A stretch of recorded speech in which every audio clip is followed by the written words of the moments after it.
Hey guys, how's it going? So I am here for my next ShakeTube video. This is actually the next to last week of ShakeTube. Next week we will all be reading The Two Gentlemen of Verona together. But for this week, I have read Measure for Measure, and I know a few other people have, and I will look forward to hearing your guys' thoughts, whether you're Jay Shay or Rainy Day Reads and make videos, or whether you're anyone else who might comment. So, Measure for Measure is a play by Shakespeare that's always been critically well regarded, I feel like. Marjorie Garber and Harold Bloom both highly esteem it, and they do both note how it's always sort of been put up there with a lot of Shakespeare's great plays like Hamlet and Antony and Cleopatra and others. But it's never been all that popular. I don't think that many people hear about it or know about it, or certainly know what it's about. When I talk to friends of mine who aren't as into Shakespeare as myself, about some of my favorite Shakespeare plays, and I mention Measure for Measure, they're always like, "Oh, I've never heard of that. I don't know that. I never heard of that one." And that's interesting to me. I don't really quite get it, because it's a thoroughly entertaining play, I think, and very relevant to our modern world. It was incredibly ahead of its time, actually. Harold Bloom actually, at one point, sort of alludes to an idea that he has that, if I'm interpreting his writing correctly, then I would agree with, which is that I think a lot of the ideas in Freud's book, Sigmund Freud's book, Civilization and Its Discontents, are kind of contained in here.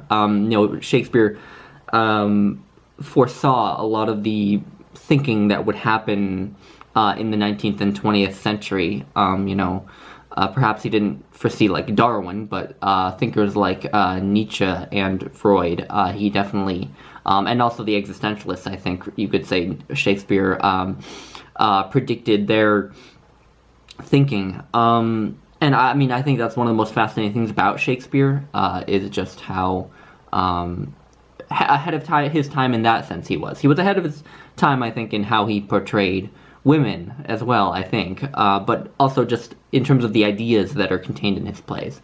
But also, I think, speaking of his ideas about women, I think another reason that this play should be more popular is because I think it has a lot of relevance to very recent events.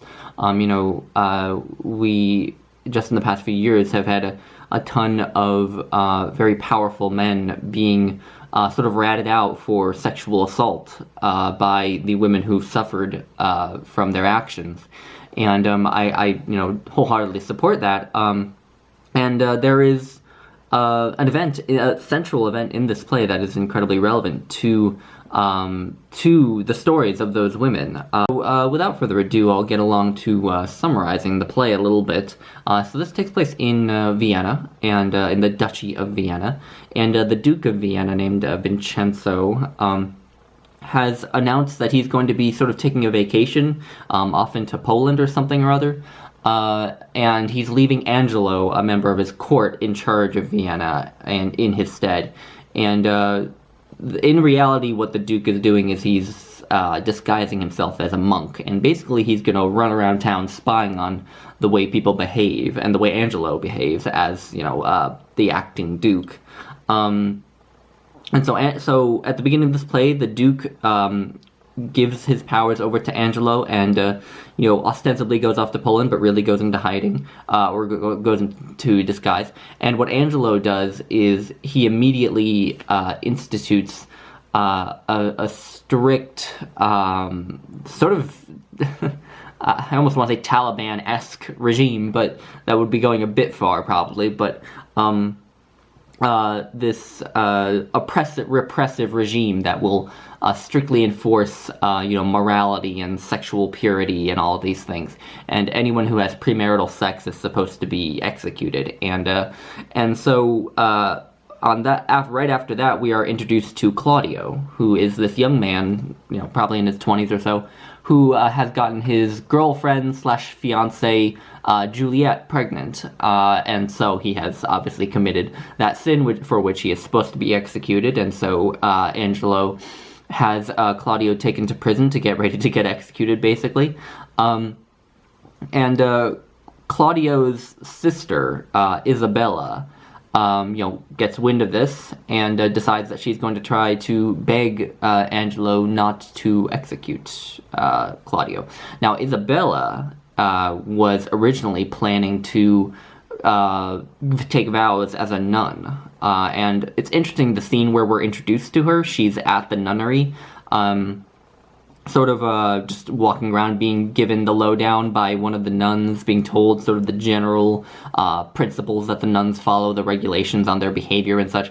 And Isabella's sort of first lines in this play are to say that she wishes that the regulations on the nuns were stricter than they are. She thinks they're too lax, even though they're not allowed to talk to men, or at least not allowed to talk to men if their faces are revealed, and are supposed to beg on the streets for food and supplies. They're not allowed to own any property, and all these things, and she thinks that that's not strict enough. So Isabella herself is very sort of similar to Angelo in that sense, in the sense that she very rigidly wants to follow these what she sees as these moral codes, and this will become more important a bit later.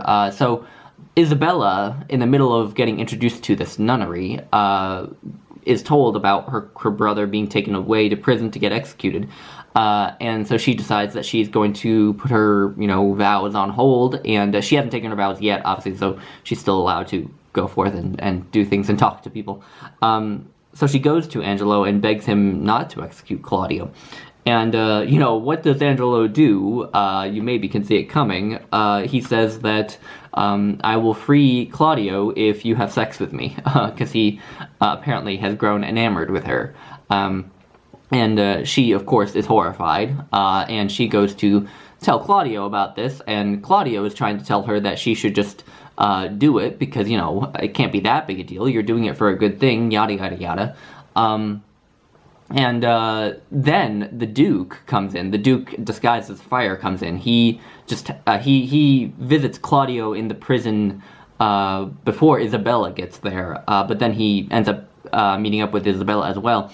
And he hatches this plot with Isabella to get Angelo to free Claudio, and basically the idea is that there's this woman named Mariana who was formerly betrothed to Angelo, but whose brother was sailing at sea, and the ship that he was in sunk and he died, and on that ship was her dowry, basically.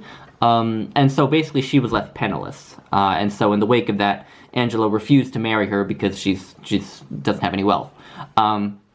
But she is still in love with Angelo, and so the plan is for Isabella to tell Angelo that she will sleep with him, will go through with this plan, but that they need to do it at nighttime, out in the sort of courtyard, park, whatever, and that it needs to be quick when they have sex. And so you can probably see it coming. They put Mariana in Isabella's place, and so Mariana goes to this courtyard and has sex with Angelo, and wouldn't you know it, Angelo orders Claudio to be executed anyway. Anyway, I won't go beyond that. It all kind of ends up fine. This is a comedy. It's hard, no one dies. And the Duke kind of reveals himself at the very last minute to bar disaster, but he does it in a very theatrical way. The final act of this play is just like insanity, because you're sitting here as an audience member, and you're looking at the Duke, and you kind of know what he knows about all these people, and you know that he was that friar walking around, but no one else knows it. And it's just super weird. I mean, you could see the Duke as this sort of playwright, as this sort of stand-in for Shakespeare himself, almost kind of a precursor to Prospero in that sense. So yeah, there's a lot. I feel like this is a really complex play. I don't know. It's like, there's not really any side characters in it. There's even this one character named Barnardine, who only appears for 2 scenes, and in one of the scenes he doesn't even have any lines, so really he only has one scene where he actually does anything. And even he doesn't really feel like a side character. Even he feels important, and he's just this prisoner who's, you know, not important to the plot at all, who's just scheduled to get executed and such, and he still feels important somehow. And the language is so lush as well, lush and complex and just chock full of meaning that, you know, on any page you could find a fascinating line to discuss. So I don't know, it's like hard for me to think about trying to do this play justice in any one video. Basically what I see this play, and this kind of goes back to when I mentioned Civilization and Its Discontents by Freud, is I feel like this play in many ways is kind of about morality and how the moral strictures to which we tend to hold people, just don't really take into account human nature. You know, because, like, I mean, you have Isabella, who wants to become a nun, wants the nuns to be stricter than she is, and yet she can't resist the urge to go and save her brother, even though her brother has committed a sin that, in theory, she should be condemning. And you have Claudio, who, you know, we don't get many scenes between Claudio and Juliet, his lover slash fiance, but as far as we can tell, they were planning to get married. They were in love. It wasn't, you know, some sort of horrible relationship. I don't think we would condemn it nowadays. And yet, according to these strictures, these sort of traditional strictures, it is, you know, a crime worthy of execution. And even Angelo, who, you know, early in the play, we're told repeatedly that Angelo has such a high moral standard and holds himself to such a high moral standard that he's hardly even human. And yet, we see that even he can't resist his base urges, essentially. And even when Isabella hatches this plot to have Mariana sleep with Angelo, theoretically, again, that should be something that she herself condemns, because, again, she's a nun who should be sort of enforcing these laws of sexual morality, I suppose, but she has to resort to this in order to save her brother, because obviously she loves her brother. So I don't know. It's like you look at the Duke, and, you know, one thought I had at the end of this play is that, like,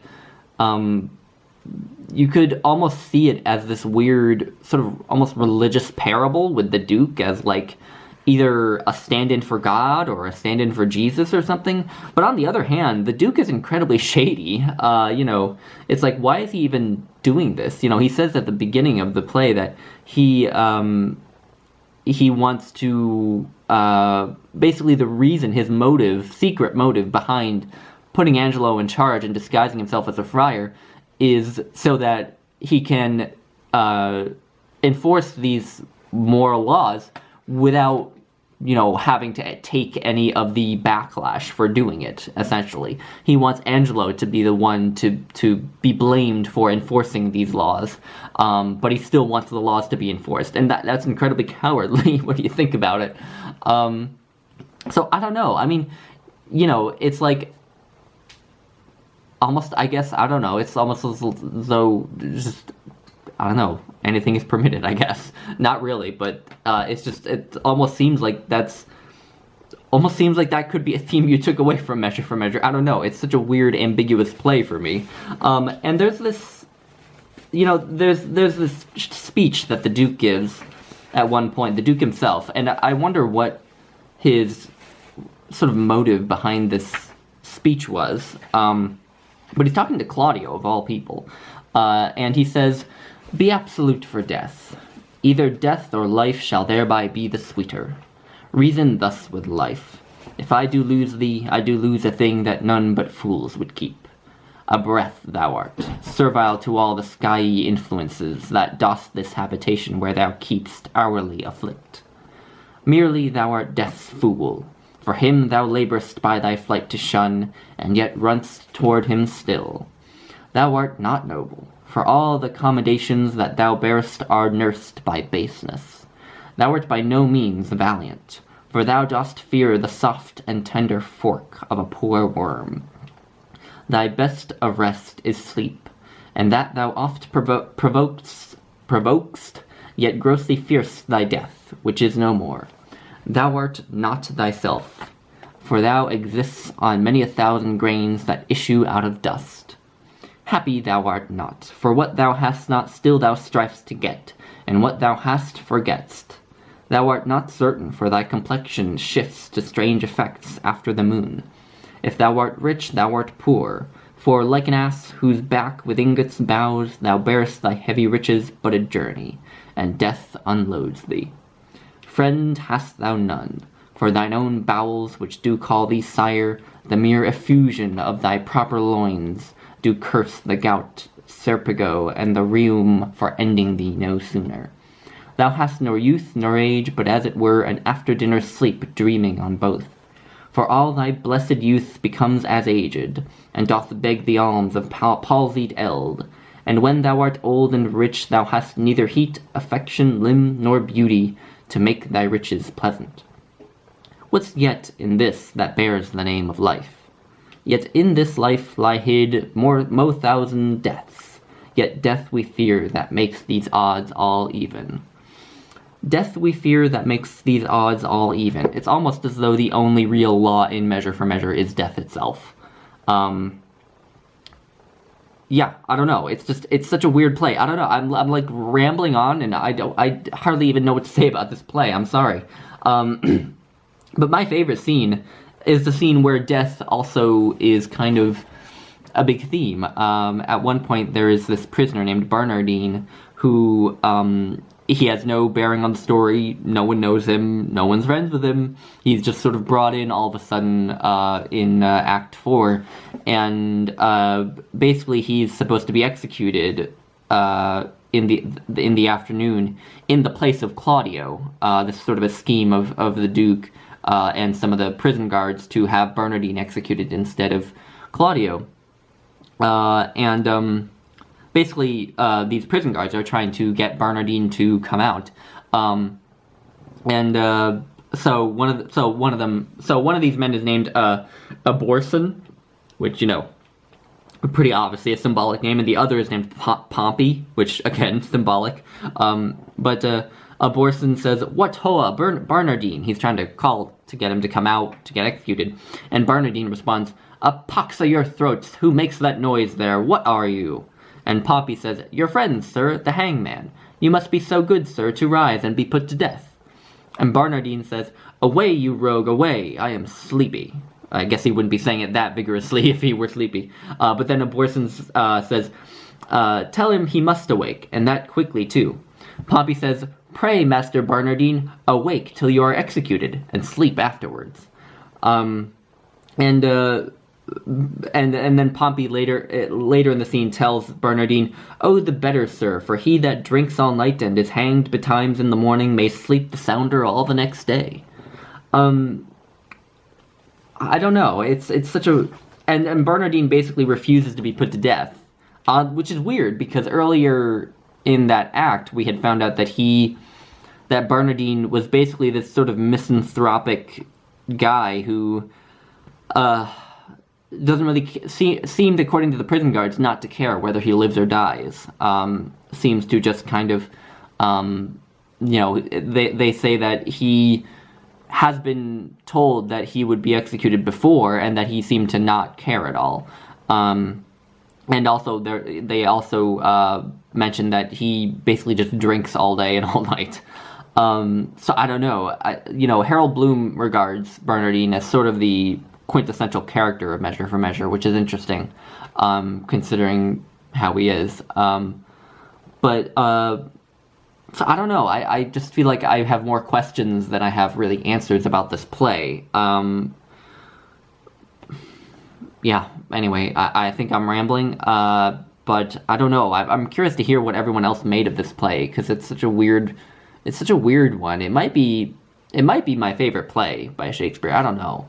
You know, it would face stiff competition with Hamlet and Hamlet and Macbeth and King Lear, but it would be a top 5 at least. So anyway, yeah, that was a very rambling, disoriented video on Measure for Measure. So anyway, I hope I will hear from some of you with your thoughts, and anyway, I hope you all enjoyed the play, and yeah, anyway, I'm gonna end this because this is going on too long. Next week, we will be reading The Two Gentlemen of Verona together. That should be interesting. The Two Gentlemen of Verona is kind of a mess, so we will see what we all make of it. But anyway, I will talk to you all in my next video. Bye, guys.